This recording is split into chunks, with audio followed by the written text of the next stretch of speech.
Hello everyone, welcome back to my channel Neha Mawa. So today I'm going to start with the another videos or another slides that I have prepared. So let's go for it. So first of all, today we have to start with the ages in the ancient history. That is the most important thing in the ancient history. So first of all, we are going to start with the Paleolithic age. Now, there are four ages in the ancient history. First is the Paleolithic, Mesolithic, Neolithic, and Chalcolithic age. So, firstly, is the Paleolithic age. Paleolithic age, it is also considered as the Old Stone Age, that is around 30 lakh BC to 10,000 BC. So palaeolithic age जो होती है ये हमारी old stone age होती है और palaeolithic age जो है इसमें क्या हुआ था कि 1863 में एक ना मद्रास में हैंड एक्स मिला था और वो किससे बनाया गया था, स्टोन से बनाया गया था, जिससे ये पता लगता है कि पहले के टाइम पे अराउंड 30 लाख बीसी से 10,000 बीसी तक जो लोग थे वो स्टोन का यूज करते थे। उसके बाद जो डिस्कवरी हुई थी पैलियोलिथिक आर्कियोलॉजिकल मटेरियल की, वो किसने करी थी, रॉबर्ट ब्रूस ने। अब इसमें जो पेलियोलिथिक ह्यूमन लाइफ था पहले के टाइम पे इन द पेलियोलिथिक एज, उस टाइम पे जो लोग थे they were largely dependent on the hunting, hunting पे डिपेंडेंट थे, या जो नेचुरल चीज उनको मिलती थी खाने को उन पे डिपेंडेंट थे। फॉर एग्जांपल प्लांट्स हो गए, फ्रूट हो गया, रूट हो गया, मीट हो गया, रॉ मीट खाते थे, रॉ फ्लैश ऑफ एनिमल खाते थे। तो ये सारी चीजें जो, because at that time the discovery of the fire was not there. उसके बाद क्या हुआ, they use to eat the raw meat, hunting करते थे, रॉ मीट खाते थे, but there was invention of fire. Paleolithic age में क्या हुआ था, इन्वेंशन ऑफ फायर हुआ था, एक्सीडेंटली इन्वेंशन ऑफ फायर हुआ था, but they were not aware that how to use that fire in the their day to day basis. Then we have the clothes. Clothes में यहाँ जो हम बात करते हैं कि गर्मियों के टाइम पे there was no need of cloth, लेकिन विंटर्स के टाइम पे क्या होता था कि वो क्या करते थे, जो एनिमल्स की स्किन होती थी उससे अपनी बॉडी को वो रैप कर लेते थे। एनिमल्स की बॉडी से और एनिमल्स की स्किन से उनको वो अपनी बॉडी को रैप करते थे, या कई बार जो ट्रीज के बाग होते हैं या जो बड़े बड़े लार्ज ट्रीज होते हैं उनसे भी अपनी वो बॉडी को रैप अप कर लेते थे। उनके पास कोई ड्वेलिंग प्लेसेस नहीं था, कोई रहने की उनके पास जगह नहीं थी। इफ दे वांटेड शेल्टर तो वो कहाँ जाते थे, केव्स में जाते थे, फॉरेस्ट में जाते थे, ठीक है, ट्रीज के नीचे बैठ जाते थे, like Bhimbetka. At the time, men neither knew animal husbandry and agriculture nor pottery making. कुछ नहीं पता था, सिर्फ लोगों को ये पता था कि जब उनको भूख लगती है अपना पेट भरने के लिए शिकार करना है और वो कच्चा खा जाना है instead of cooking that. Another age जो हमारे पास आती है वो मेसोलिथिक एज आती है, और मेसोलिथिक एज लगभग हमारी 9000 बीसी से 4000 बीसी तक होती है। इस एज को हम मिडिल स्टोन एज भी कहते हैं। इसमें क्या होता है, पीपल जो है वो थोड़े सेंट्रलाइज्ड हो जाते हैं, पीपल थोड़े सिविलाइज्ड हो जाते हैं। उनको अब पता लगता है कि कौन कौन से एनिमल्स को हमें डोमेस्टिकेट करना है। डॉग्स को डोमेस्टिकेट करना शुरू किया, शीप को डोमेस्टिकेट करना शुरू किया, गोट को, वाइल्ड हॉर्स को। इस टाइम पे उन्होंने फायर तो इन्वेंट कर लिया था, मगर जो फायर का यूज था उनको अब करना आया। अब वो क्या करते थे, फायर का यूज जो है वो कुकिंग में भी करते थे और अदर पर्पसेस में भी करते थे। And there was the use of wood and the invention of arrows and boats.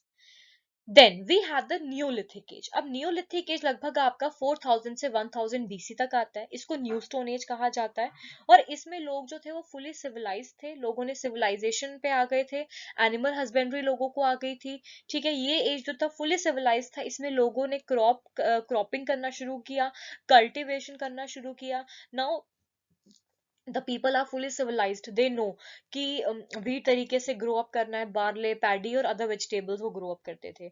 इस एज में क्या था कि कॉटन ग्रो करना उनको आ गया था, उनको क्लोथ्स के बारे में पता लग गया था, हट्स उन्होंने अपने बनाने शुरू करे थे, पॉटरी बनानी शुरू करी, हैंडीक्राफ्ट इन्वेंट हुआ। कैलकोलिथिक एज को कॉपर एज कहा जाता है। इसमें बंदे फुल्ली सिविलाइज्ड हो चुके थे, फुली जो है एक डिसेंट पर्सन बन चुके थे, ठीक है। और इसको कॉपर एज कहा जाता है। वी ऑल नो कि कॉपर किससे बनता है, टिन प्लस ब्रॉन्ज से। Then the most important of the ancient history is the Indus Valley civilization. Indus valley civilisation को हम हड़प्पन सिविलाइजेशन भी कहते हैं। क्यों कहते हैं? क्योंकि जो हड़प्पा है वो इंडस रिवर के पास ही बसा हुआ है। पहले के टाइम पे ओके, जो इंडस वैली सिविलाइजेशन यहाँ पर 2350 से 1750 बीसी का है। इसमें क्या हुआ था? इंडस वैली सिविलाइजेशन क्यों कहा जाता है, या ऐसा क्यों होता था कि पहले के टाइम पे लोग सिर्फ जो वैलीज है, जो समुद्र है, जो नदियां हैं, उन्हीं के पास जो है अपना जो है सिविलाइज्ड होते थे, रहते थे। मेन रीजन ये था कि वाटर की अवेलेबिलिटी थी। ठीक है, मेन रीजन ये था कि बहुत सारे जो चीजें होती हैं जो वाटर से हो जाती है, तो वो मेन लोग जो थे वो ये प्रेफर करते थे कि पानी के आसपास ही उनका जो है डेरा बन जाए, पानी के आसपास ही वो लोग रहने लगे। ठीक है, ताकि जो है उनको हर एक चीज फ्रीली असेसिबल हो, वाटर असेसिबल हो, ताकि उनके लिए कन्वीनियंट रहे एक तरीके से। सो इंडस वैली सिविलाइजेशन को हड़प्पन सिविलाइजेशन कहते हैं। इट इज अर्बन सिविलाइजेशन जहां हाउस जो थे they were made up of mud bricks. इसमें दो लोग थे, एक दयाराम साहनी और आर डी बैनर्जी। दयाराम साहनी ने हड़प्पन फाउंड किया था 1921 में on the recommendation of John Marshall. और आर डी बैनर्जी जो थे 1922 में उन्होंने मोहनजोदारो फाउंड किया था। अब वी ऑल नो पंजाब किससे बनता है? पंज प्लस आब, मतलब 5 तरीके की नदियों से, 5 तरीके के रिवर से पंजाब बनता है। मीन जो हमारा पंजाब है वो 5 नदियों के आसपास लोकेटेड है, सिंधु, झेलम, चिनाब और आपका सतलुज और आपका राई। ठीक है, उसके बाद हमारे पास Ravi, sorry it's not a राई नदी। 5 नदियों के साथ रिलेटेड है, वो है सिंधु, झेलम, चिनाब, यहाँ मैंने राई लिखा है वो गलती से, वो रावी है, और सतलुज। उसके बाद हमारे पास जो आता है that is leader of Dayaram Sahni was John Marshall. जो दयाराम साहनी का लीडर है वो जॉन मार्शल था। ठीक है, और मैक्सिमम साइट जो थी वो गुजरात में जो है डिस्कवर करी गई थी, Lothal, Surat and all. In Harappa there was no local language भी। हड़प्पन सिविलाइजेशन के टाइम पे ना लोग कम्युनिकेट नहीं करते, कोई लैंग्वेज नहीं थी। वो अपनी ना कम्युनिकेशन पिक्चर के थ्रू करते थे, ड्राइंग बना बना के करते थे। Then we have the Mohenjodaro. अब मोहनजोदाड़ो में ये सारी चीजें बहुत इंपॉर्टेंट है। There was a great bath था जो मोहनजोदाड़ो में फाउंड हुआ। ग्रेन आपका ग्रेनरी थी, मतलब जो वेयर हाउस था जहां राशन रूशन रखते हैं अपना लोग। एक ब्रॉन्ज की डांसिंग गर्ल का स्टैचू था। एक सील ऑफ मैन था, डियर के साथ, एलिफेंट के साथ और टाइगर के साथ, और statue of the beard man था। अब सिटी प्लानिंग ऑफ हड़प्पा। सबसे पहले सिटी प्लानिंग ऑफ हड़प्पा में, हड़प्पा बहुत ही सिविलाइज्ड विलेज थी। ड्रेनेज सिस्टम बहुत अच्छा था। उसमें एक अपर लैंड होता था, एक लोअर लैंड होता था। अपर लैंड जो था वो अपर कास्ट के लोगों के लिए होता था, कहा जाता है ऐसा, और लोअर लैंड लोअर कास्ट के लोगों के लिए था, क्योंकि कास्ट सिस्टम कहीं ना कहीं वहां आ चुका था। So people use to cultivate, उस टाइम पे पीपल क्या क्या कल्टिवेट करते थे? Wheat, barley, mustard, bajra and rice. और animal husbandry was also done by the people of that time. Animal husbandry भी बहुत होती थी। There was a barter system. Barter system होता था, मतलब goods were exchange for the goods. और measurement system भी होता था। देयर वॉज नो टेम्पल, कोई टेम्पल नहीं थे, कोई किंग नहीं था। हाँ, पंचायती राज वहां थोड़ी बहुत ही by a number of people. People use to play ludo and chess at that time, अपने एंटरटेनमेंट पर्पजेस के लिए था। रिलीजियस लाइफ में यही था कि कोई टेम्पल नहीं था, बट हाँ, जो उस टाइम के लोग थे वो पशुपतिनाथ का और राइनासोरस का वर्शिप करते थे, ट्रीज का वर्शिप, लैंड का और एनिमल्स को वर्शिप करते थे। अब लास्ट आता है कि हड़प्पा जो है वो किस तरीके से डिस्ट्रॉय हुआ। जो हड़प्पा है आपका, कहीं इसका भी फुल एग्जैक्ट आंसर किसी के पास नहीं किस तरीके से हुआ, बट कई लोग ये मानते हैं कि आर्यन जो थे वो आए थे, उन्होंने अटैक किया था। कईयों ने बोला फ्लड के थ्रू हो गया, कईयों ने बोला कि ड्रॉट आ गया था। ड्रॉट आ गया था, इस वजह से क्या हुआ, हड़प्पा डिस्ट्रॉय हुआ।